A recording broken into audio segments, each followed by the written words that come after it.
Des files d'attente interminables pour déposer des demandes d'asile.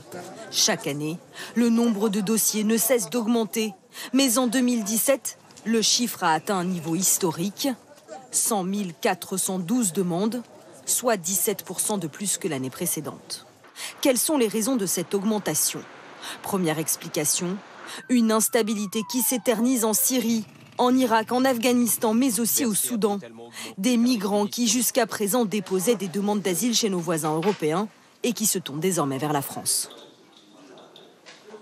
Nous avons aussi un certain nombre de personnes qui ne voient pas leur demande d'asile examinée dans le premier pays, là où elles sont entrées. Donc nous avons des flux qui viennent notamment d'Italie, mais qui viennent aussi d'Allemagne. L'afflux de demandeurs albanais fuyant une crise économique explique aussi l'augmentation des chiffres de 2017. Ils sont classés loin devant les Syriens. Quelles suites sont accordées à ces demandes? Tous, notamment parmi les Albanais, n'obtiennent pas le statut de réfugiés. L'OFPRA est en charge d'étudier les dossiers au cas par cas.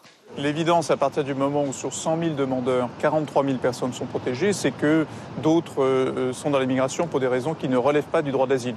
S'agit-il d'un échec de la politique migratoire française?